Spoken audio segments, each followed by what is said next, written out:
Κυρίες και κύριοι, φίλες και φίλοι, καλησπέρα σας. Απόψε είναι Σάββατο 27 Ιουλίου του 2024. Είναι το Αγίο Παντελεήμωνα σήμερα. Εύχομαι στους Παντελίδες χρόνια πολλά. Ήταν το 1973. Τη γιαγιά μου, η καταγόμενη εκ του χωρίου Σπαχή Νικοπόλεως του Πόντου, ξύπνησε ένα πρωί και είπε στον αείμνηστο πατέρα μου, αείμνηστη η γιαγιά μου, να πας να χτίσεις ένα εκκλησάκι του Αγίου Παντελεήμωνα πάνω σε ένα βράχο, στο βουνό, στο συγκεκριμένο βράχο, γιατί λέει τον είδα στον ύπνο μου εκεί. Και όντως πήγε ο πατέρας μου, έχτισε το εκκλησάκι μαζί με δύο θείους μου, τον Δημήτρη και Κωνσταντίνο Καπαθανασίου, και έκτοτε μένει ένα πανέμορφο εκκλησάκι πάνω στο βουνό, μέσα στο ποτάμι, πάνω σε ένα βράχο, μέσα στα πλατάνια. Είναι αξιοθέατο. Και δεν είχα σκεφτεί, ήμουν τότε 13 ετών πόσο, ήμουν παρόν στις διαδικασίες, έσπασε ο πατέρας μου με τη βαριά το βράχο, τεράστια δουλειά. Εν πάση περιπτώσει, αλλά δεν μπορούσα να διανοηθώ γιατί. Πώς Άγιος Παντελεήμωνας. Όταν πήγα λοιπόν στο Σπαχί, έψαξα, βρήκα την εκκλησία που έγινε, χρησιμοποιήθηκαν πιο πολύ τα οικοδομικά υλικά, πελεκητή πέτρα φυσικά, και έγινε το τζαμί. Και μου έδειξαν έναν δρόμο που ανέβαινε προς το λόφο, πλακόστρωτος με πλάκες μεγάλες, τότε, μιλάμε για 100 τόσα χρόνια πριν, και πάνω λέει ήταν τα ταφεία, το νεκροταφείο δηλαδή. Εκεί λοιπόν είδα το περίγραμμα ενός ναού, έμεναν τα θεμέλια του και ένα μέρος του τυχείου, ήταν ένας κημητηριακός ναός, ήταν ο Άγιος Παντελεήμωνας. Στη μνήμη λοιπόν, ή προς χάριν εκείνου του ναού που ήταν στο χωριό, χτίστηκε ο Άγιος Παντελεήμωνας, το εκκλησάκι στο χωριό μας, που σήμερα πήγαν συγγενείς μου, τα νύψια μου, και έκαναν εκεί μια δοξολογία. Λοιπόν, έκανα αυτή την αναφορά στη μνήμη των προγόνων μου που έφεραν τον Άγιο Παντελεήμωνα από τον Πόντο στο χωριό μας, και είναι εκεί και πιστεύω ότι θα είναι εκεί πραγματικά εις τους αιώνας των αιώνων. Χρόνια πολλά λοιπόν στους Παντελίδες.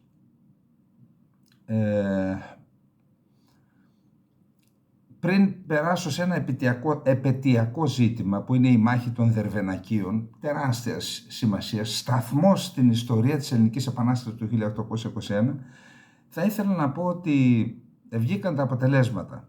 Καταρχάς, αν μας ακούνε γονείς ή και παιδιά, κυρίως οι γονείς, δεν χάθηκε τίποτα. Αν δεν πέτυχαν τα παιδιά, δεν χάθηκε τίποτα. Μην οδηγείτε τα παιδιά σε πράξεις που πολλές φορές μπορεί να είναι και μοιραίες. Δεν χάθηκε τίποτα. Εγώ πιστεύω ότι, εντάξει, όπως γίνονται οι διαγωνισμοί αυτοί, οι πανελλήνιες εξετάσεις στην Ελλάδα, εάν ένα παιδί με καλή καθοδήγηση κάνει μια στρατηγική και κατανείμει το χρόνο, μιλώ για δεύτερη ευκαιρία, σωστά, θα περάσει άνετα. Οπότε να μην στεναχωριούνται τα παιδιά. Εντάξει, σε όλους τους αγώνες δεν βγαίνουμε και νικητές. Όμως θέλω να παρατηρήσω κάτι. Όταν και διαβάζω και για τα προηγούμενα χρόνια, και σήμερα το πρωί που ερχόμουν με το... καταρχάς βρίσκομαι στην Αλεξανδρούπολη, το είπαμε και χθες, έχουμε μια ομιλία για το Κυπριακό, για τα 50 χρόνια του Κυπριακού. Όταν ερχόμουν το πρωί, άκουσα μία δημοσιογράφο που έλεγε για τη Στρατιωτική Σχολή Ευελπίδων, για αυτό που συνέβη στη Στρατιωτική Σχολή Ευελπίδων. Και η ίδια είπε ότι όταν ήταν στο Λύκειο, η Σχολή Ευελπίδων ήταν μια περιζήτητη σχολή. Και πραγματικά υπήρχε ανταγωνισμός και έμπαινε κόσμος στην Ευελπίδο γιατί υπήρχε ανταγωνισμός. Αυτό έχει δύο διαστάσεις. Ο ανταγωνισμός ήταν περιζήτητη. Δύο πτυχές μάλλον. Η μία πτυχή έχει να κάνει με την αξία που είχε ακόμα τότε το να είναι κάποιος εύελπης και στη συνέχεια αξιωματικός στη ζωή του. Αυτό ήταν και μια κοινωνική καταξίωση. Και δεύτερον, ότι υπήρχε και μια σχετική διαφορά από τους υπολείπους δημοσίους υπαλλήλους μισθολογική. Δηλαδή έπαιρνα λίγο περισσότερα. Ο λόγος είναι απλός, κάθε 2-3 χρόνια μεταθέσεις,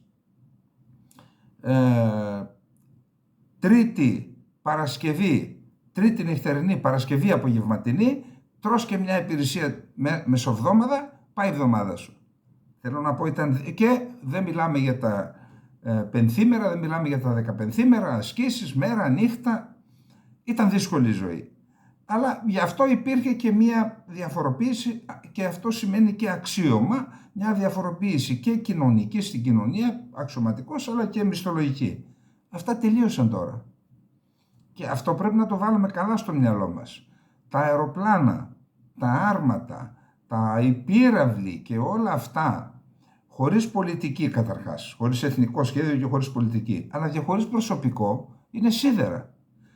Εγώ δεν μπορώ ακόμα να το πιστέψω πώς είναι δυνατόν. Προσέξτε, η Στρατιωτική Σχολή Ευελπίδων προκήρυξε 307 θέσεις, δηλαδή θα έμπαιναν 307 μαθητές στην Στρατιωτική Σχολή Ευελπίδων, και υπάρχει και βάση φυσικά, και μπήκαν μόνο 77. Δηλαδή λείπουν από το στρατό 240 πόσοι αξιωματικοί θα λείπουν σε 4 χρόνια. Πώς θα καλυφθεί αυτό? Για να βάλουν 307 υπάρχει ένα σχέδιο για να καλυφθούν συγκεκριμένες θέσεις. Ποιος θα καλύψει αυτές τις θέσεις? Εδώ λοιπόν τίθενται ζητήματα, και όπως είπα, η απαξίωση του να είσαι αξιωματικός δεν σημαίνει τίποτα. Υπάρχουν άνθρωποι, αντιστράτηγος 3 αστέρων παίρνει πολύ λιγότερα από ένα συνταξιούχο της ΔΕΗ, που ήταν οδηγός στη ΔΕΗ. Μακάρι όλοι να μπορούσαν να παίρνουν πολλά, αλλά δεν μπορεί ένας αξιωματικός μετά από 35-40 χρόνια στο στρατό να παίρνει λιγότερα από τον... Και υπήρχαν περιπτώσεις που ο στρατηγός έπαιρνε λιγότερα από τον οδηγό του. Εντάξει. Αυτά λοιπόν αν δεν λυθούν, και φυσικά υπάρχει και το ζήτημα του επίπεδου της παιδείας που παρέχεται στα παιδιά για να μην μπορούν να πιάσουν τις βάσεις. Τι γίνεται εκεί πέρα? Ποιος φταίει, κυρία Κεραμέως, που θες να γίνεις και επίτροπος? Και όλα αυτά περνάνε έτσι, όπως λένε υπάρχει μια έκφραση στον Πειραιά, αβαβά. Περνάνε, δεν φταίει κανένας τελικά. Και έχουν και το θράσος να γιορτάζουν 50 χρόνια υποτίθεται μεταπολίτευσης. Σαν δεν τρέπονται. Που έχουν καταστρέψει, δεν έχουν αφήσει τίποτα όρθια. Πρώτη στη διαφθορά, άθλια παιδεία όπως αποδεικνύεται. Αυτά που έγιναν στην Κάσο θα τα ακούσετε σε λίγο. Και έχουν και το θράσος να κάνουν και τελετές, να φορούν τις τουαλέτες τους και τα κουστούμια τους και να χουγουγού. Ντροπή πραγματικά. Να πάμε λίγο στην Επανάσταση του 1821. Εάν δεν ήταν η Πελοπόννησος, και λόγω του ανθρώπινου δυναμικού, προς Θεού δεν θέλω να ξεχωρίζω τους ανθρώπους, φυσικά και οι Ρουμελιώτες και οι Κρητικοί όλοι έχουν αγωνιστεί, αλλά οι Μωραΐτες, αν δεν ζούσαν στο συγκεκριμένο τόπο, δεν θα ήταν και τόσο σκληροί πολεμιστές.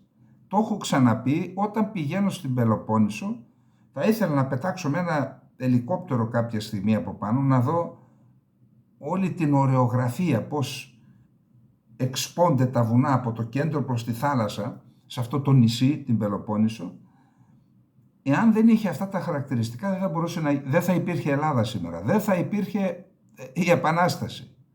Πραγματικά οφείλεται η επιτυχία της Επανάστασης στην ωρεογραφία της περιοχής, φυσικά και τα 4-5 βασικά βουνά, Γκιώνα, Παρνασσός και Τιμφριστός και Βαρδούσια, στη Ρούμελη, αυτά έδιναν στρατηγικό βάθος στο Μοριά.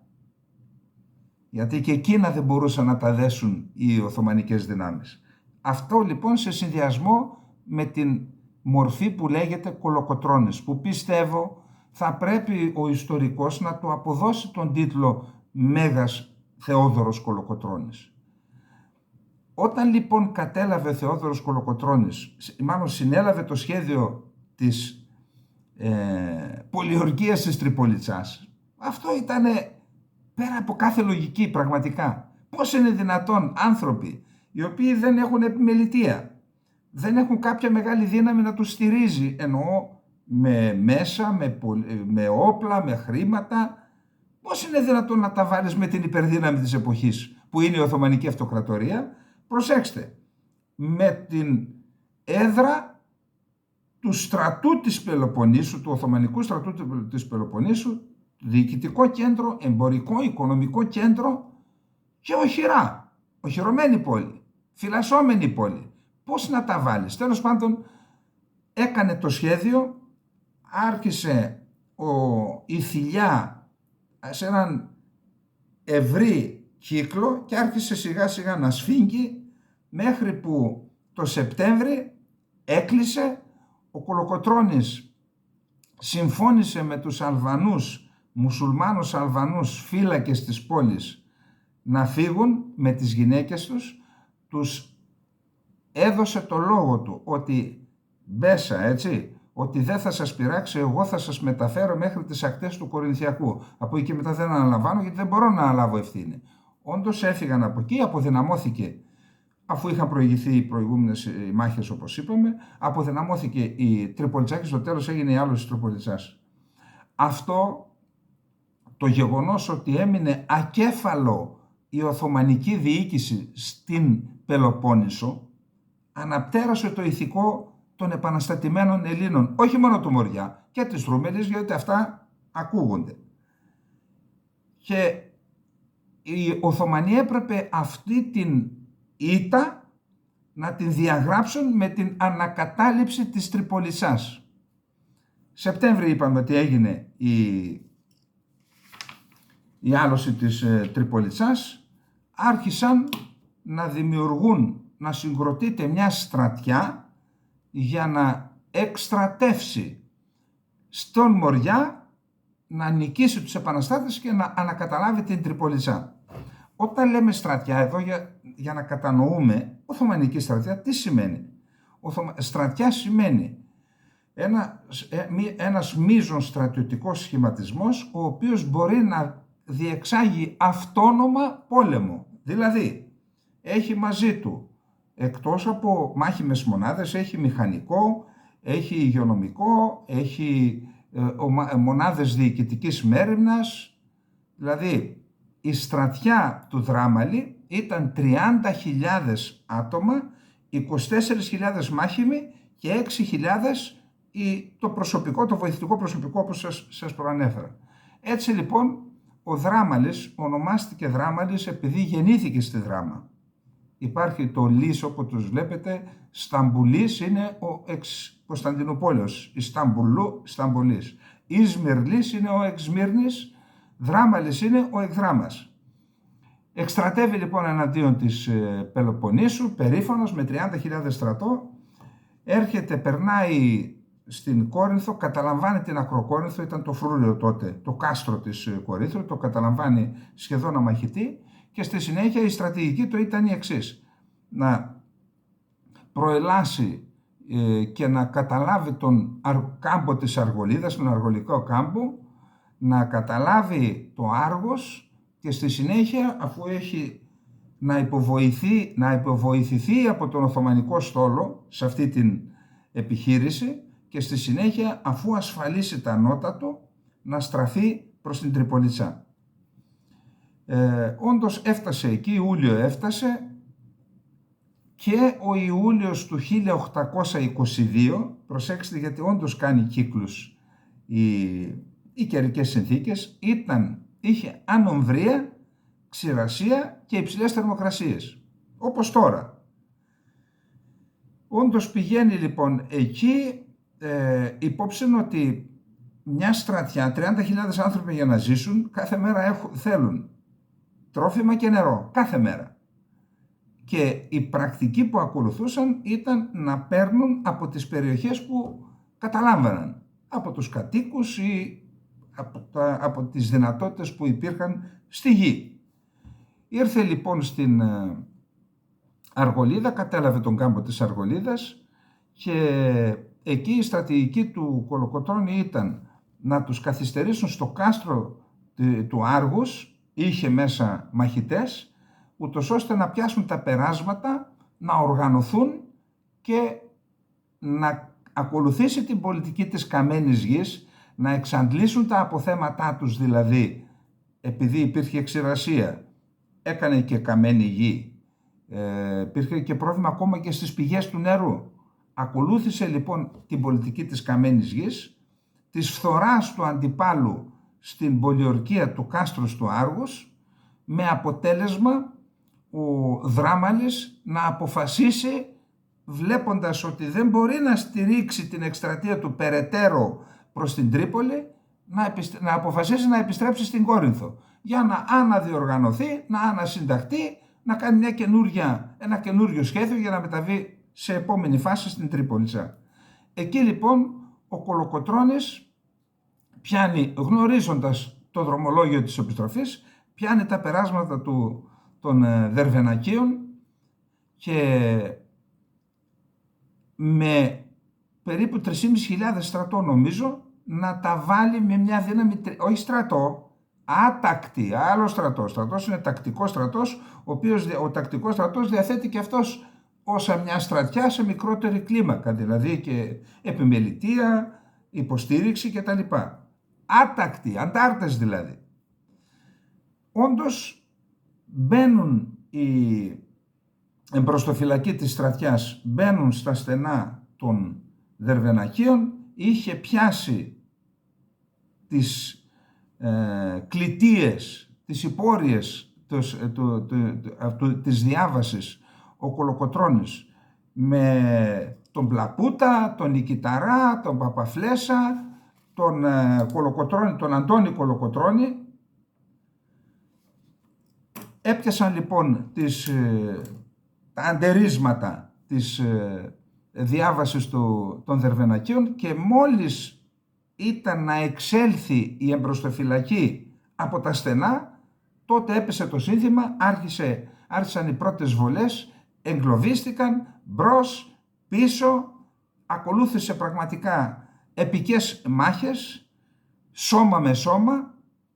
Οι Τούρκοι άφησαν 2.500 με 3.000 νεκρούς, αμέτρητα όπλα και λάθυρα στο πεδίο.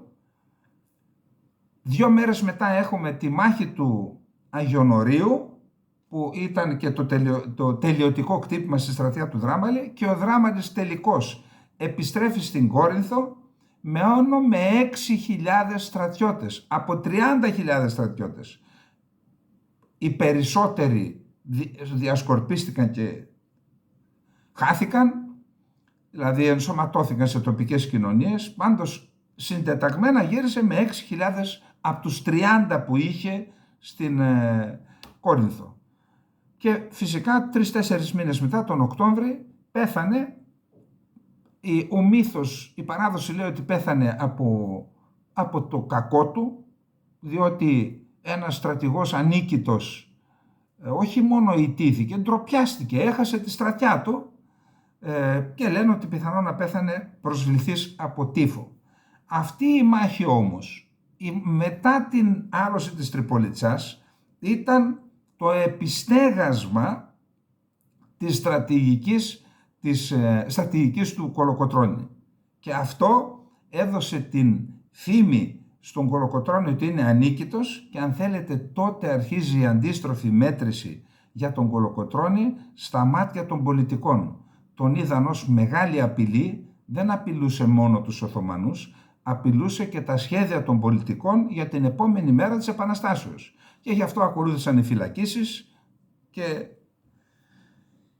ο εμφύλιος, οι φυλακίσεις, που ακόμα και η καταδίκη του σε θάνατο που τελικά δεν πραγματοποιήθηκε. Αυτή ήταν η μάχη στα Δερβενάκια.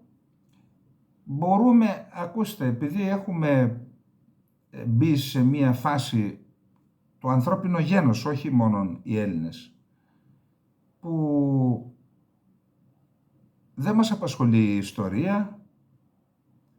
Εγώ πιστεύω παρόλα αυτά ότι τα ιστορικά γεγονότα πρέπει να μας εμπνέουν και μπορούν να μας εμπνέουν.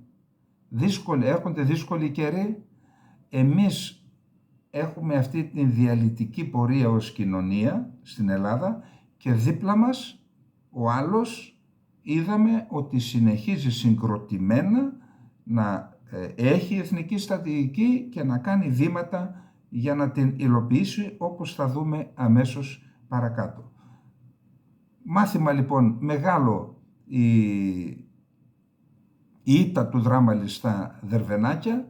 Αποδείχθηκε ότι όταν υπάρχουν ψυχωμένοι μαχητές αλλά και στρατηγικός νους, τότε όλα είναι δυνατά.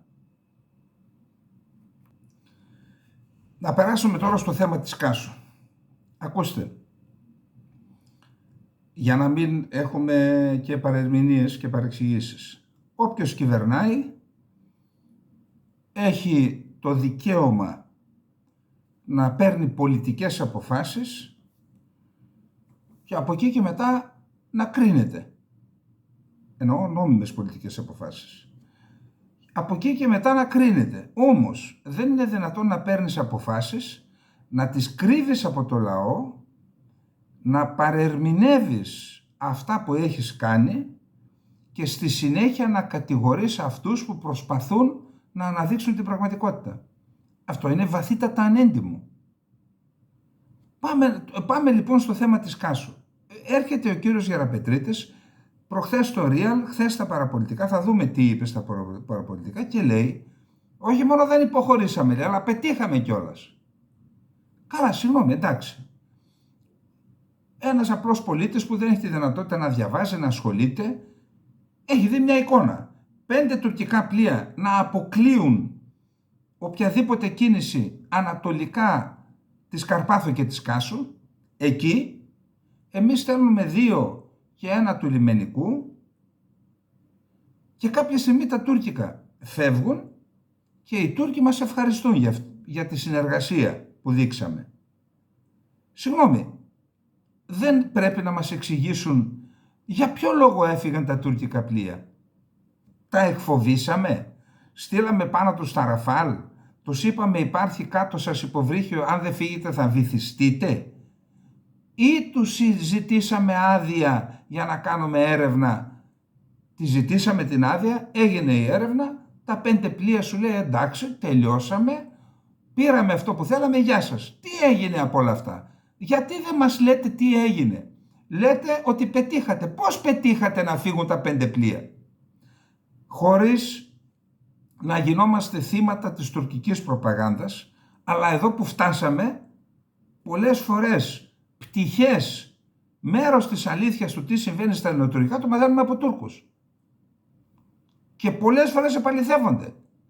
Θα σας διαβάσω τώρα τι έγραψε χθες η Χουριέτ, ένας δημοσιογράφος επωνύμος, και μετά θα διαβάσουμε τι είπε και ο κύριος Γεραπετρίτης και θα δούμε πού βρίσκεται η αλήθεια. Αυτό είναι κατάντια. Είναι κατάντια. Οι Έλληνες δημοσιογράφοι να είναι παπαγαλάκια της κυβέρνησης, της όποιας κυβέρνησης, για να μην λέμε τώρα. Και οι Τούρκοι παπαγαλάκια είναι, αλλά ερχόμαστε και τελικώς η πραγματικότητα, οδυνηρή πραγματικότητα πολλές φορές έρχεται και επαληθεύει αυτά που λένε τα τουρκικά παπαγαλάκια. Χωρίς να υιοθετούμε τίποτα λοιπόν, να δούμε τι λέει ο Τούρκος. Ιστορική άδεια από την Άγκυρα στην Αθήνα, στην κρίση στο Αιγαίο. Έτσι είναι, για την Κάσο μιλάει ο τίτλος. Η βραχυπρόθεσμη ένταση με την Ελλάδα στο Αιγαίο έφερε μαζί της ένα ιστορικό βήμα. Οι ελληνικές αρχές ζήτησαν άδεια από την Άγκυρα για τις δραστηριότητες του πλοίου έρευνας για την πόντιση καλωδίου. Το αίτημα της ιστορικής άδειας ερμηνεύτηκε ως αποδοχή από την Ελλάδα των περιοχών θαλάσσιας δικαιοδοσίας της Τουρκίας. Ενώ οι σχέσεις μεταξύ της Τουρκίας και της Ελλάδας έχουν εισέλθει πρόσφατα σε μία διαδικασία εξομάλυνσης, υπήρξε μία βραχυπρόθεσμη ένταση μεταξύ των δύο χωρών στο Νότιο Αιγαίο αυτή την εβδομάδα. Ελληνικά πλοία και πλοίο Ιταλικής σημαίας προσπάθησαν να εισέλθουν στην τουρκική θαλάσσια δικαιοδοσία χωρίς άδεια, στο πλαίσιο του έργου πόντισης υποθαλάσσιου καλωδίου μεταξύ Κρήτης και Κύπρου. Η Άγκυρα απάντησε στην κίνηση της Αθήνας αναπτύσσοντας 5 πολεμικά πλοία στην περιοχή. Έτσι, τα εν λόγω πλοία της Ελλάδας, το ερευνητικό και τα πολεμικά, εμποδίστηκαν να εισέλθουν στις τουρκικές θαλάσσιες δικαιοδοσίες, εννοεί την περιοχή του τουρκολιβικού μνημονίου. Ενώ η ένταση κλιμακωνόταν στην περιοχή, η Ελλάδα έκανε ένα βήμα για να μειωθεί η ένταση. Οι ελληνικές αρχές ζήτησαν άδεια από την Άγκυρα για να συνεχίσει το πλοίο της δραστηριότητές του έξω από τα 6 ναυτικά μίλια. Αυτό το αίτημα έκδοσης ιστορικής άδειας ερμηνεύτηκε ως αποδοχή από την Ελλάδα των περιοχών θαλάσσιας δικαιοδοσίας που καθορίστηκαν σύμφωνα με τη συμφωνία που έκανε η Τουρκία με τη Λιβύη τον Νοέμβρη του 2019. Αυτό το βήμα της Αθήνας, που σεβάστηκε τις τουρκικές θαλάσσιες δικαιοδοσίες, επέτρεψε την αποκλιμάκωση της κρίσης μεταξύ των δύο χωρών. Αξιολογώντας το θέμα, πηγές του Υπουργείου Εθνικής Άμυνας της Τουρκίας έδωσαν τις εξής πληροφορίες. Ανακοινώσεις ναυσιπλοείας, ναύτεξ, ορισμένες από τις οποίες εμπίπτουν στην ναυτική μας δικαιοδοσία, δημοσιεύτηκαν από την Ελλάδα στις 21 Ιουλίου σχετικά με τις δραστηριότητες που θα πραγματοποιούσε το υποϊταλική σημαία πλοίο η Εβόλη Ρελούμε. Έχουμε εκδώσει αμέσως απαράδεκτες ειδοποιήσεις ναυσιπλοείας, αντιναύτεξ, και δηλώσαμε ότι πρέπει να ληφθεί άδεια από τις αρχές της τουρκικής δημοκρατίας προκειμένου να εκτελεστούν εργασίες σε περιοχές εντός της θαλάσσιας δικαιοδοσίας μας. Αυτά λένε πηγές του Τουρκικού Υπουργείου Άμυνας, κύριε Δένδια. Οι δικές σας πηγές λένε δεν έγινε τίποτα χωρίς να μας βάζετε κανένα στοιχείο. Η κρίση έληξε όταν ελήφθη άδεια από την Τουρκία για το έργο του συγκεκριμένου πλοίου. Στις 22 Ιουλίου το εν λόγω πλοίο ειδοποιήθηκε να μην εισέλθει στη θαλάσσια δικαιοδοσία μας και εμποδίστηκε από τα πλοία μας που ήταν στην περιοχή. Αργότερα, ως αποτέλεσμα του συντονισμού, έτσι λέγονται οι υποκλήσεις, συντονισμός, από τούδη και στο εξής στα λεξικά θα γράφουμε συντονισμός ίσως υποκλήσεις, υποχωρήσεις. Αργότερα λοιπόν ως αποτέλεσμα του συντονισμού δόθηκε άδεια εκτέλεσης εργασιών στις καθορισμένες συντεταγμένες και ολοκλήρωσε τη δραστηριότητά του το πλοίο, αποχώρησε από την τουρκική υφαλοκρηπίδα, συνοδευόμενη από τα πλοία του τουρκικού πολεμικού ναυτικού. Συνοδευόμενο. Το συνόδευσα μέχρι να βγει από την τουρκική υφαλοκρηπίδα. Όλα σε εισαγωγικά αυτά, έτσι. Οι δραστηριότητες του εν λόγω πλοίου παρακολουθούνται στενά από τις ναυτικές μας δυνάμεις στην περιοχή. Ευχαριστούμε τις ελληνικές και ιταλικές αρχές για τον σεβασμό και τη συνεργασία και τις θαλάσσιες δικαιοδοσίες μας, λένε οι πηγές του Τουρκικού Υπουργείου Άμυνας. Διπλωματικές πηγές του Τουρκικού Υπουργείου Εξωτερικών ανέφεραν επίσης η πρόσφατη παρενόχληση Τούρκων ψαράδων από σκάφη της ελληνικής ακτοφυλακής στο Αιγαίο, η αύξηση των αποθήσεων κατά των μεταναστών και οι προσπάθειες παραβίασης των τουρκικών χωρικών υδάτων γύρω από τα Ήμια αποτελούν ανησυχητικές εξελίξεις. Από την άλλη πλευρά συνεχίζουμε να υπερασπιζόμαστε τα δικαιώματα της Τουρκίας που απορρέουν από το διεθνές δίκαιο στο πεδίο και στα διπλωματικά κανάλια. Προσέξτε τώρα άλλος ένας συντονισμός. Παράλληλα με αυτά που συνέβησαν στη θάλασσα, είχαμε εξελίξεις και στις αεροπορικές μεταφορές.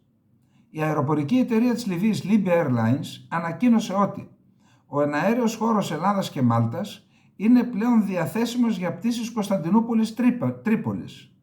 Αναφέρθηκε ότι η πτήση Κωνσταντινούπολη-Τρίπολη μειώθηκε κατά περίπου 1 ώρα σε 2,5 ώρες, αφού της επετράπη πλέον στη συγκεκριμένη εταιρεία να χρησιμοποιεί τον ευρωπαϊκό εναέριο χώρο, ο οποίος είχε κλείσει για τα λιβικά αεροπλάνα πριν από πολλά χρόνια λόγω του εμφυλίου πολέμου στη Λιβύη. Άλλη μια εξυπηρέτηση στην Τουρκία και στην κυβέρνηση της Λιβύης, η οποία υπέγραψε και συνεχίζει να υπερασπίζεται το τουρκολιβικό μνημόνιο, το οποίο αποτελεί το θεμέλιο λίθο τον πυλώνα πάνω στον οποίο στηρίζεται η γαλάζια πατρίδα, η οποία γαλάζια πατρίδα, εάν υλοποιηθεί, αποτελεί την μεγαλύτερη καταστροφή για τον ελληνισμό μετά το 1922, μετά τη Μικρασιατική καταστροφή. Τώρα, όσον αφορά, λέει, ο τύπος, ο Τούρκος, η Συμφωνία Θαλάσσιας Δικαιοδοσίας που υπεγράφει μεταξύ Τουρκίας και Λιβύης στις 27 Νοεμβρίου 2019 εγκρίθηκε από τον Γενικό Γραμματέα του ΟΗΕ Αντώνιο Γκουτέρες σύμφωνα με το άρθρο 102 του Χάρτη του ΟΗΕ το 2020. Εγκρίθηκε, ενεγράφει. Μέχρι τότε νομίζω ο Παυλόπουλος, ο Προκόπης Παυλόπουλος έκανε κάποιες κινήσεις, εμπόδιζε την εγγραφή και τελικά, λέει, εγγράφηκε, δεν ξέρω τώρα λεπτομέρειες, δεν ξέρω για αυτό το θέμα.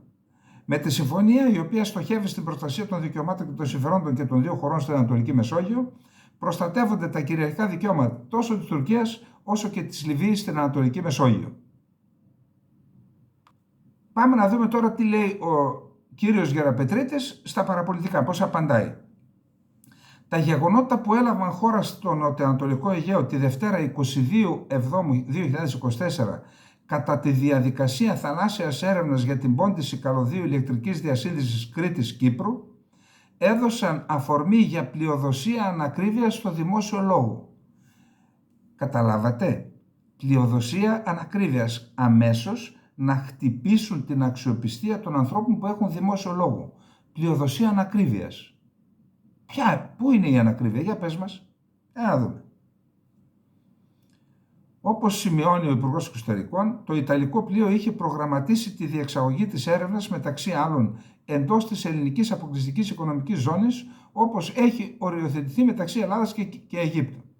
Στην ίδια θαλάσσια περιοχή, επισημαίνει ο κ. Γεραπετρίτης, επικαλείται δικαιώματα η Τουρκία με βάση το νομικά άχυρο και ανυπόστατο τουρκολιβικό μνημόνιο.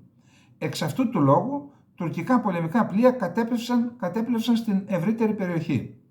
Δεν προέκυψε σε κανένα στάδιο κίνδυνος θερμού επεισοδίου εξαιτίας της ταυτόχρονης ύπαρξης των δυνάμεων Ελλάδας και Τουρκίας. Προσέξτε τι πονηριά κάνουν. Δεν μας λένε τι ακριβώς έγινε. Το μείζον είναι να μην προκύψει κίνδυνος θερμού επεισοδίου. Δεν είναι το μείζον να υπερασπιστείς τα κυριαρχικά σου δικαιώματα. Προσέξτε, αυτό είναι η πιο πονηρή πρακτική που ακολουθούν. Τι θέλετε να κάνουμε, πόλεμο? Οπότε ας φεύγουν τα κυριαρχικά δικαιώματα, ας πηγαίνουν στην Τουρκία. Προσέξτε, πονηριά, προσέξτε. Δεν μας λέει αν τα υπερασπιστήκαμε, για ποιο λόγο φύγαν τα τουρκικά πλοία. Δεν μας το λέει. Λέει δεν προέκυψε κίνδυνος θερμού επεισοδίου. Χαιροπολί. Άμα του ζητάς να εκδώσει άδεια ναύτεξ και εκδίδει και ακολουθεί, επιτηρεί τις έρευνες του Ιταλικού πλοίου μέσα στη δικιά του δικαιοδοσία σε εισαγωγικά. Μετά το ακολουθεί μέχρι να βγει. Γιατί να γίνει ένταση, κύριε Γεραπετρίτη? Γιατί να γίνει θερμό επεισόδιο όταν έχεις υποχωρήσει, όταν έχεις ικανοποιήσει τις απαιτήσεις της Τουρκίας?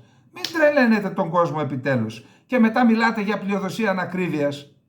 Ποιος είναι ανακριβής? Λειτουργήσαν οι διάβλοι επικοινωνίες που έχουν εγκατασταθεί για την αποσυμπίωση των εντάσεων μεταξύ των δύο χωρών και σε λιγότερο από 36 ώρες το ερευνητικό πλοίο προχώρησε στην έρευνά του σύμφωνα με τον προγραμματισμό του. Η έρευνα αυτή σε διεθνή ύδατα ελληνικής ΑΟΣ διήρκησε περί τις 5 ώρες, από τις 11 μέχρι τις 4, όταν είχε εκδοθεί η τουρκική ναύτεξ και όταν το ακολούθησε εκεί τα τουρκικά πλοία. Καμία από τις δύο χώρες δεν αφίσταται από τις οικίες βασικές θέσεις, ούτε θα μπορούσαμε ευλόγως να το αναμένουμε αυτό. Προσέξτε πώς το κρύβει. Καμία από τις δύο χώρες δεν αφίσταται από τις οικίες βασικές θέσεις, ούτε θα μπορούσαμε ευλόγως να το αναμένουμε αυτό. Άλλωστε προβλέπεται ρητά και στη διακήρυξη των Αθηνών ότι δεν θίγονται οι εκατέρωθεν νομικές θέσεις τους. Αυτό είναι η καινούρια. Δηλαδή στην ουσία δεχόμαστε τις θέσεις της Τουρκίας για το τουρκολιβικό μνημόνιο. Μας το λέει χωρίς να μας το λέει δηλαδή. Δεν θύχτηκαν τα τουρκικά κυριαρχικά δικαιώματα. Κάτσε, δεν γίνεται να μην θυγούν ούτε τα δικά μας ούτε τα δικά τους στην ίδια περιοχή. Ένας έχει κυριαρχικά δικαιώματα, δεν έχουν και οι δυο. Και γιατί ζητάς εσύ άδεια? Μήπως τα αναγνωρίζεις? Γιατί δεν το λες αυτό? εάν ζήτησε άδεια από τον Τούρκο να βγάλει ναύτεξ. Η Ελλάδα ούτε αναγνώρισε με οποιοδήποτε τρόπο, ούτε πρόκειται να αναγνωρίσει τις τουρκικές διεκδικήσεις, πράττουμε δε έναντι αυτών ό,τι είναι αναγκαίο όπως προβλέπεται από το διεθνές δίκαιο. Γιατί δεν καταγγείλατε σε διεθνές δικαστήριο το τουρκολιβικό μνημόνιο? Τι πράττουμε ότι είναι αναγκαίο? Στο πλαίσιο αυτό όμως έχει αξία η άμεση επικοινωνία που προλαμβάνει την τροπή των εντάσεων σε πραγματικές κρίσεις, όπως άλλωστε συνέβη σε αρκετές περιπτώσεις στο παρελθόν, με τεράστιο κίνδυνο για την ειρήνη. Πάλι το θέμα αυτό. Η ειρήνη, ο πόλεμος, αλλά όχι η υπεράσπιση των κυριαρχικών δικαιωμάτων.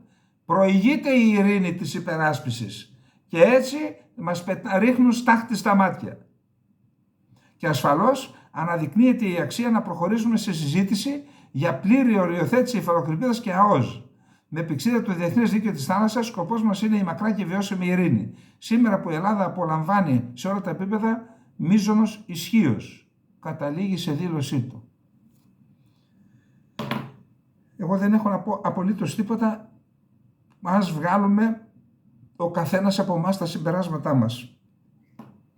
Τίποτα. Εκδόθηκε ναύτεξ? Αυτό είναι το ερώτημα. Αν εκδόθηκε ναύτεξ, κάποιος ζήτησε από την Τουρκία να εκδώσει ναύτεξ. Δεν εκδίδει ναύτεξ η Τουρκία για ένα πλοίο να κάνει στα διεθνή ύδατα έρευνες χωρίς να του ζητηθεί. Αυτό είναι τρελό. Ποιος ζήτησε και γιατί η Ελλάδα δεν εξέδωσε αντιναύτεξ όπως είχε εκδώσει η Τουρκία αντιναύτεξ? Αυτά είναι τα ερωτήματα. Τα άλλα είναι παραμύθια της χαλιμάς. Πάμε να δούμε τώρα τι γίνεται με την Τουρκία, γιατί και εκεί έχουμε κάποιες εξελίξεις. Ο Αρπασλάν Μπαϊρακτάρ είναι υπουργός ενέργειας της Τουρκίας. Είναι ελληνόφωνος από τον Πόντο. Τώρα χρησιμοποιώ αυτόν τον όρο, τι άλλο να πω. Μιλάει ποντιακά ο άνθρωπος. Μητρική του γλώσσα είναι τα ποντιακά. Μουσουλμάνος είναι, από τους εξισλαμισδέντες Έλληνες του Πόντου κατά το 16ο-17ο αιώνα. Είναι από την περιοχή του Κατοχωρίου, αλλά είναι καλό μυαλό, γερός. Αν δεν έχετε καταλάβει, ότσο ήταν και ο Σοηλού υπουργός εσωτερικών, την Τουρκία τη διοικούν άνθρωποι από την περιοχή του Πόντου. Δεν λέω τίποτα άλλο. Πραγματικά τη διοικούν άνθρωποι από την περιοχή του Πόντου. Ο Μπαϊρακτάρ λοιπόν έκανε κάποιες ενδιαφέρουσες δηλώσεις. Καταρχάς τι μας είπε? Έχουμε, λέει, 5 σημεία αεριοποίησης του υγροποιημένου αερίου στην Τουρκία, 5 σταθμούς, άρα καλεί τους ενδιαφερομένους διεθνώς να μεταφέρουν το φυσικό αέριο στην Τουρκία. Εμείς, λέει, έχουμε τρόπο να το μεταφέρουμε, έχουμε δίκτυο αγωγών να μεταφέρουμε στη Βουλγαρία και από τη Βουλγαρία να πηγαίνει είτε στην υπόλοιπη Ευρώπη είτε και στην Ελλάδα. Άρα, λέει, ελάτε.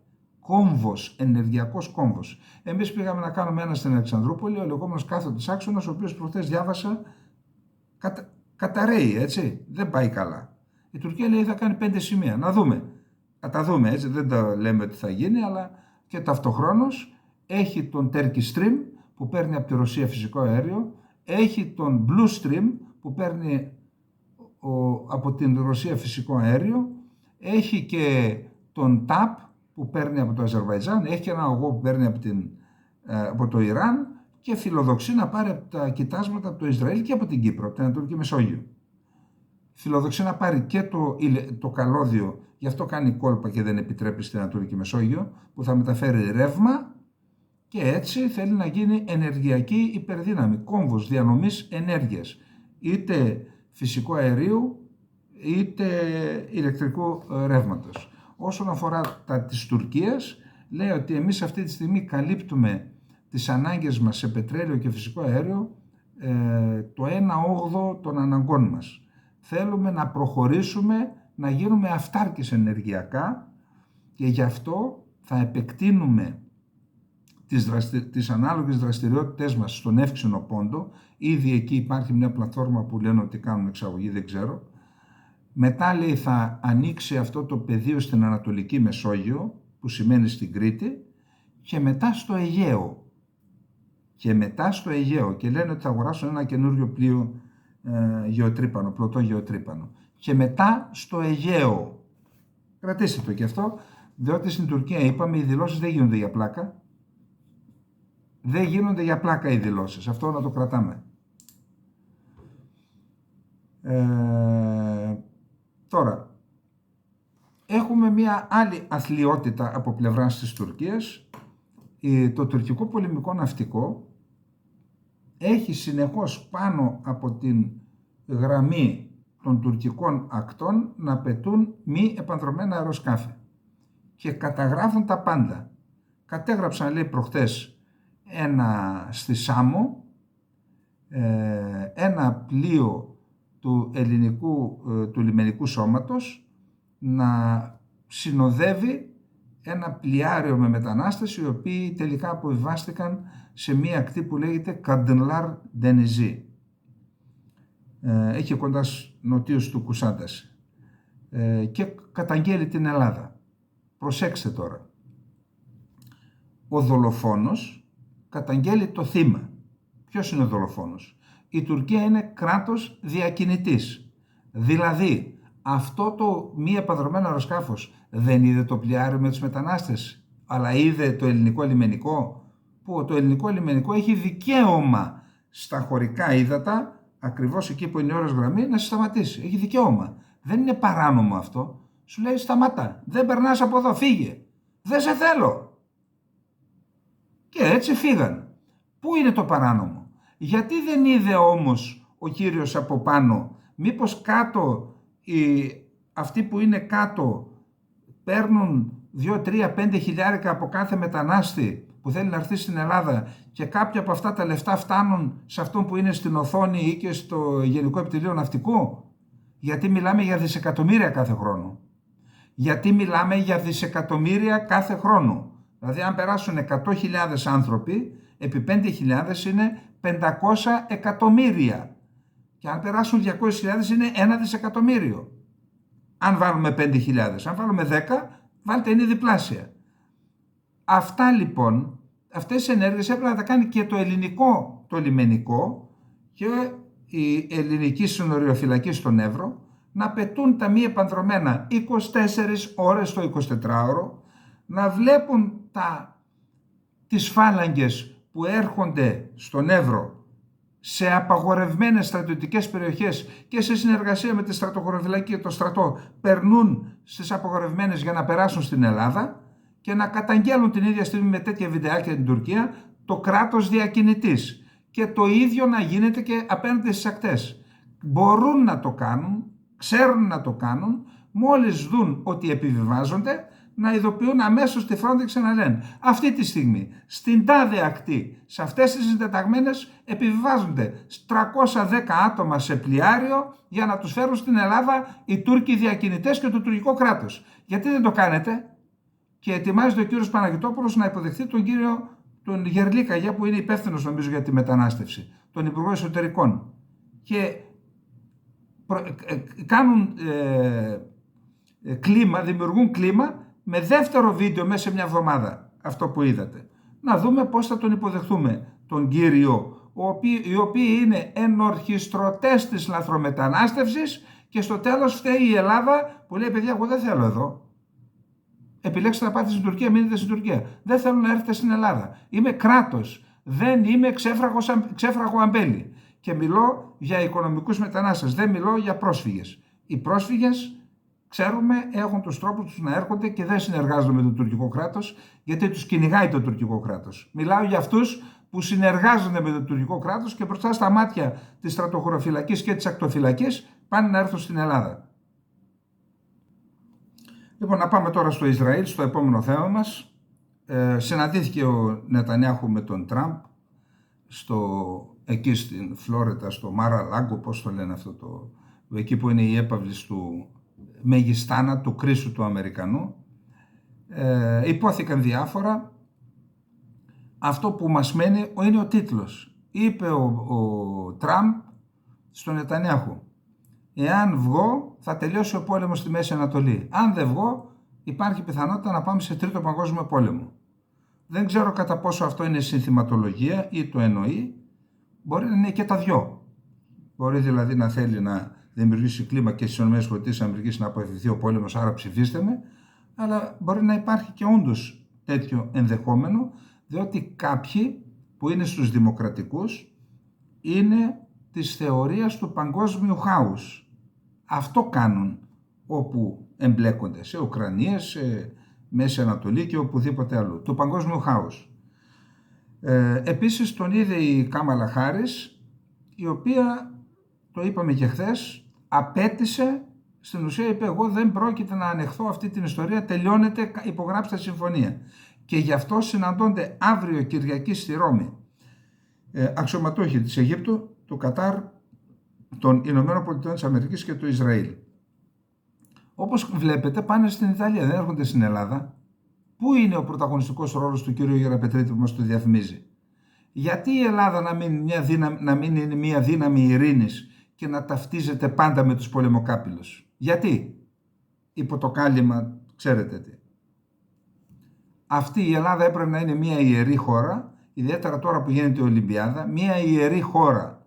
Να μην τολμάει να την αγγίξει και να τη θίξει κανείς, αλλά πώς θα είναι η ιερή χώρα όταν το πολιτικό προσωπικό πρωταγωνιστεί στη διαφθορά? Πώς θα γίνει η ιερή χώρα, πώς θα τη σεβαστεί ο άλλος? Λοιπόν, κατά τα άλλα, ο Ισραηλινός στρατός χτύπησε και ένοπλες δυνάμεις. Χτύπησαν ένα σχολείο στο Ντέρ Αλ Μπαλάχ, 30 νεκροί, νέα σφαγή δηλαδή.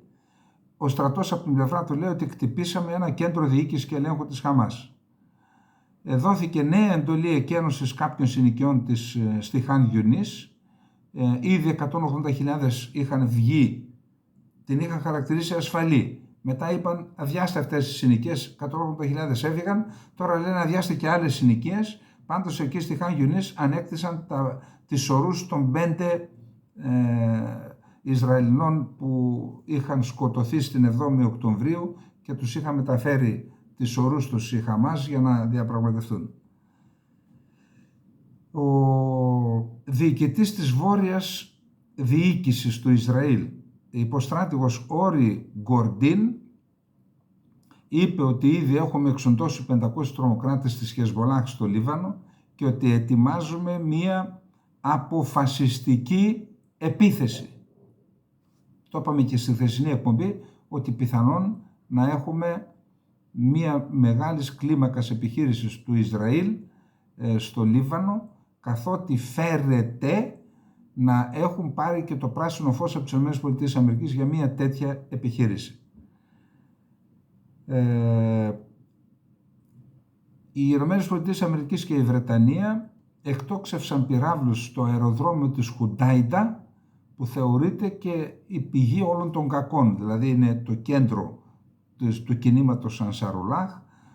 Διαβάζω ότι προκλήθηκαν σοβαρές ζημιές, πιθανότητα εκεί προσγειώνται αεροσκάφη με οπλικά συστήματα. Ο Υπουργός Εξωτερικών του Ισραήλ, ο Ισραήλ Κάτς, κατονόμασε το Ιράν ως υπεύθυνο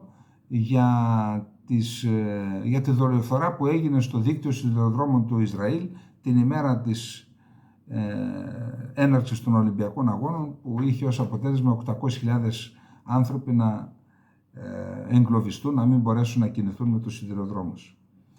Η Βρετανία, η νέα κυβέρνηση στη Βρετανία των εργατικών, κεντροαριστερά δηλαδή, απέσυρε την ένσταση που είχε υποβάλει η προηγούμενη κυβέρνηση στο Διεθνές Ποινικό Δικαστήριο, στον εισαγγελέα Κερίμ Χαν, για το αν έχει ή όχι δικαιοδοσία να εκδώσει εντάλματα σύλληψης εις βάρος του Νετανιάχου και των άλλων αξιωματούχων. Δηλαδή τώρα δεν υπάρχει αυτή η ένσταση. Ο Ερντογάν πάλι τα δικά του, αναφερόμενος στα χειροκροτήματα που δέχθηκε ο Νετανιάχου στο Κογκρέσο, είπε έστεψαν στο Κογκρέσο το νέο Χίτλερ. Είπε όμως και κάτι άλλο σημαντικό. Αυτό το καθεστώς που έχει εγκαθιδρυθεί μετά το Δεύτερο Παγκόσμιο Πόλεμο με τους 5 νικητές, οι οποίοι καθορίζουν τις τύχες του κόσμου, έχει τελειώσει.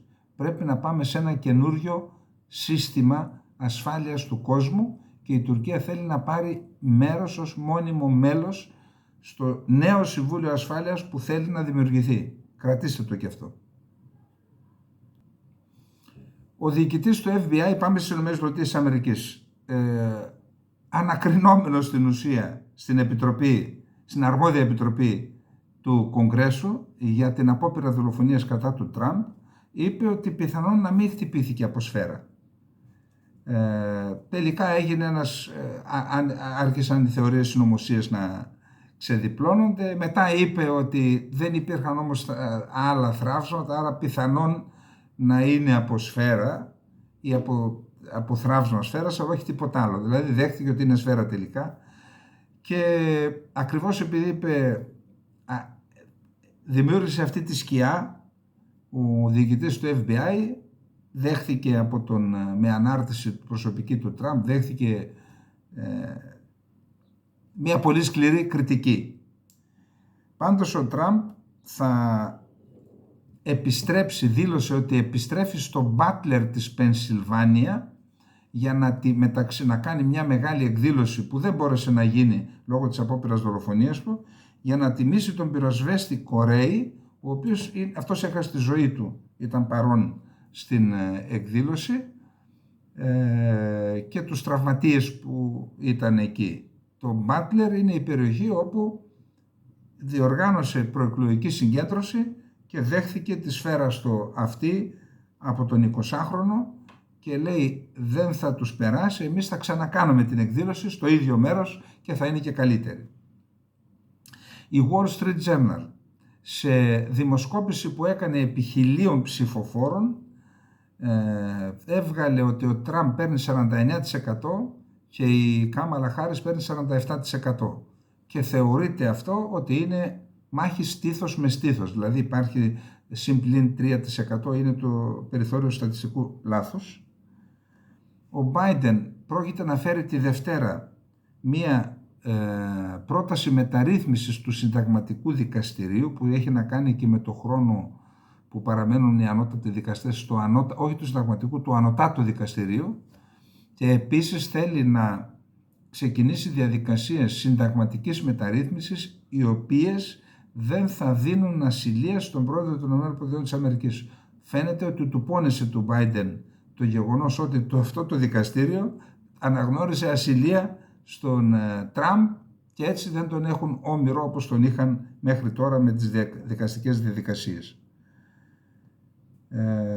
Τώρα, το επιτελείο του Τραμπ ετοιμάζεται να κτυπήσει την Κάμαλα Χάρις, η οποία λέει αυτό το επιτελείο ότι τώρα διάγει το μήνα του μέλιτος. Λένε ότι τώρα όντως έχει και τάσεις εισπύρωσης και ανωδικές τάσεις.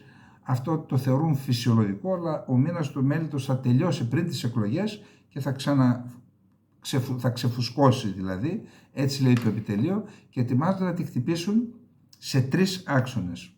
Ο ένας άξονας έχει να κάνει με την ακροαριστερή της, ριζοσπαστική αριστερή της προέλευση, και αυτό για τους Ρεπουμπλικάνους παίζει πολύ μεγάλο ρόλο. Ο δεύτερος άξονας έχει να κάνει με τις ευθύνες που έχει, τη συνενοχή της με τη λογική των Ρεπουμπλικάνων στα πεπραγμένα του Biden. Σου λέει αντιπρόεδρος ήσουν, έχεις ευθύνες. Και το τρίτο, θα προσπαθήσουν να βρουν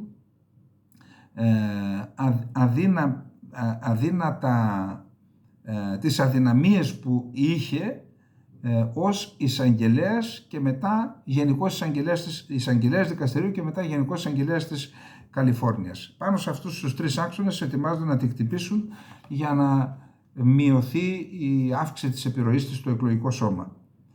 Επίσης, οι εταιρείες κρυπτονομισμάτων και η Silicon Valley, οι εταιρείες υψηλής τεχνολογίας, συσπηρώνονται όλο και πιο πολύ γύρω από τον Τραμπ. Σε δημοσκόπηση του Rasmussen Report, σε 1074 άτομα, το 52% ζητάει να παραιτηθεί τώρα ο Biden. Δεν μπορεί, λέει, να παραιτήσει από την κούρσα του υποψηφιότητας και να συνεχίζει να ασκήσει τα καθήκοντα του Προέδρου, να παραιτηθεί. Από αυτούς το 76% συμφωνεί, λέει, καλώς παραιτήθηκε από την κούρσα. Και να πάμε και στο τελευταίο μας θέμα, με τη Ρωσία. Οι αρμόδιες ρωσικές αρχές έχουν χαρακτηρίσει την ρωσόφωνη εφημερίδα Bild, τη γερμανική, ως ξένο πράκτορα. Αυτή έχει 300.000 ακολούθους στο YouTube, για να δω, 330.000, εμείς έχουμε 157, έτσι. Λέτε να τους περάσουμε, να δούμε. Έχει 330.000 στο YouTube ακολούθους και 60.000 στο Telegram. Μεταδίδει ρωσικά, θεωρεί η Ρωσία ότι είναι χειραγωγούμενη από ξένο κράτος, από το γερμανικό κράτος, τη θεωρεί ξένο πράκτορα την Bild, την ρωσόφωνη, και αυτό έχει ως αποτέλεσμα κάθε είδηση που περνάει στη Ρωσία, περνάει από διαμετακομιστές στη Ρωσία, θα περνάει και μία ένδειξη ότι είναι δημοσίευμα ξένου πράκτορα. Θα πλήξουν δηλαδή, προσπαθήσουν να πλήξουν την αξιοπιστία της, που δεν ξέρω αν αυτό θα φέρει κανένα αποτέλεσμα. Υπάρχει ένα Ινστιτούτο Ερευνών Τρολενσής, το οποίο μελετά τη λειτουργία των trolls, αυτή η πληγή του 21ου αιώνα. Και λέει ότι από τις έρευνες που έκανε, προκύπτει ότι μια μικρή ομάδα χρηστών που διαθέτει 5.000 λογαριασμούς στο X, στο Twitter, στηρίζει το AfD, την εναλλακτική για τη Γερμανία, δηλαδή το κόμμα. Υπάρχει μικρή στήριξη, μικρότερη, και στη συμμαχία της Ζάρα Βάκενχατ, αυτή η αριστερή που έφυγε από το Κομμουνιστικό Κόμμα και έκανε δικό της και έχει 6-7%. Επίσης εντοπίζεται οι δράστες και στη Γαλλία και στην Ιταλία. Λοιπόν, η Ελλάδα θα πρέπει αυτή την ντροπή να τη βγάλει από το πρόσωπό της. Θα πρέπει να εντοπιστούν τα τρόλ, πληρώνονται στην Ελλάδα, τα τρόλ είναι κυρίως από τη Νέα Δημοκρατία και από το ΣΥΡΙΖΑ. Να εντοπιστούν, και είναι ντροπή γιατί πληρώνονται και με λεφτά του ελληνικού κράτους ή με μαύρα που παίρνουν από εδώ και από εκεί. Το είπε ο Κασελάκης, μαύρα. Εντάξει. Αυτή η ιστορία, οι εισαγγελείς τι κάνουν? Το Εθνικό Ραδιοτηλεοπτικό Συμβούλιο τι κάνει? Γιατί δεν τους εντοπίζει? Δεν είναι δυνατόν να ξαμολιούνται και να προσπαθούν, μια φωνή που προσπαθεί να πει την αλήθεια, να σε σπηλώνουν κάθε στιγμή, και μπαίνουν και σε μένα ορισμένοι. Λέει ο Τσαλάν. Νομίζουν ότι είναι το αδύνατο σημείο μου ο Τσαλάν. Δεν ξέρω ότι είναι το ισχυρό μου σημείο. Δεν είναι μόνο αυτό το ισχυρό, αλλά λέω. Εν πάση περιπτώσει, ακούω ότι απειλούν άλλους, μιλούμε και για απειλές κατά της ζωής, έτσι, αυτά τα τρόλ. Πάμε. Η Φινλανδία, χθες Παρασκευή, δήλωσε το Υπουργείο Άμυνας της Φινλανδίας ότι ανοιχτά του κόλπου της Φινλανδίας ρωσικό πλοίο του στόλου της Βαλτικής παραβίασε τα χωρικά ύδατα της Φινλανδίας. Λέει, γίνονται έρευνες για να δουν τι και πώς και να διαπιστωθεί. Το Υπουργείο Άμυνας της Ρωσίας δήλωσε ότι έχουν καταλάβει ρωσικές δυνάμεις, ο ρωσικός στρατός, τον οικισμό Λογολβάτσκογε του Ντονέτσκ, και ότι έχουν σημειώσει επιτυχίες σε τομείς 5 ταξιαρχιών στο βόρειο μέτωπο. Στις 12 Ιουλίου είχαμε τηλεφωνική επικοινωνία των Υπουργών Άμυνας της Αμερικής και της Ρωσίας, και της Αμερικής. Εκεί η Wall Street Journal, η New York Times, τώρα δεν ξέρω, δεν πρόλαβα, είμαι και εκτός έδρας, γράφουν ότι ο Ρώσος Υπουργός Άμυνας προειδοποίησε τον Όστιν, ο οποίος προηγουμένως είχε συναντηθεί με τον Ουμέροφ, τον Ουκρανό Υπουργό Άμυνας, να μην συμμετέχει η Αμερική σε μια ειδική επιχείρηση, μυστική επιχείρηση που προετοιμάζει η Ουκρανία, διότι αυτό δεν πρόκειται να το ανεχτούμε. Αυτό λέγεται, αυτό γράφτηκε. Ο Λαυρόφ, αναφερόμενος στην φημολογία που υπάρχει για ενδεχόμενη συνθηκολόγηση στο θέμα της Ουκρανίας, λέει: ο νικητής δεν συνθηκολογεί, συνθηκολογεί ο αιτημένος. Μην περιμένετε από τη Ρωσία να δεχθεί όρους που προετοιμάζει η Δύση, διότι τους όρους τους βάζει ο νικητής, όχι ο αιτημένος. Και εμείς, λέει, είμαστε νικητές. Ουκρανικοί πύραυλοι χτύπησαν αεροδρόμιο στην Κριμαία Είχαμε επιθέσεις και από τις δύο πλευρές με μία επανδρομένα αεροσκάφη, τόσα καταρρίψαμε εμείς, τόσα κατέρριψαν οι άλλοι. Αυτό έχει γίνει πλέον και καθημερινότητα, δυστυχώς. Η Ρωσία λαμβάνει πρωτοβουλίες να οδηγήσει σε ενός τύπου ενοποίηση τον Οργανισμό Συνεργασίας της Σανγκάης και την ΑΣΕΑΝ και έτσι να δημιουργήσει ένα αντινατοϊκό χώρο στην Ευρασία και στην Ανατολική Ασία. Και είχαμε και πυραυλικές επιθέσεις στο Κραματόρσκ, που είναι κρίσιμο το Κραματόρσκ, είπαμε, για πολλούς λόγους, και επιχειρησιακά και ενεργειακά και στρατηγικά. Είναι δύο πόλεις, Κραματόρσκ και Σλοβιάνσκ, Σιβέρσκ, Σλοβιάνσκ, Κραματόρσκ. Κάντε ένα τρίγωνο. Αυτό, αν το πάρουν οι Ρώσοι, εγώ πιστεύω θα σταματήσουν και τον πόλεμο. Δεν θα πάνε προς Οδυσσό και παραπέρα. Τέλος πάντων, εκεί χτύπησαν, λέει, τις αποθήκες πυρομαχικών μιας ταξιαρχίας που δράει εκεί και χτυπούν και εργοστάσια στο Χάρκοβο, τα οποία έχουν επιταχθεί από το Ουκρανικό κράτος για να λειτουργούν επωφελία των Ουκρανικών ενόπλων δυνάμεων. Λοιπόν, αυτά είχαμε να πούμε για απόψε από τον ακριτικό Εύρο, από την πανέμορφη Αλεξανδρούπολη. Εσαύριον τα σπουδαία, να είστε όλες και όλοι καλά. Καληνύχτα.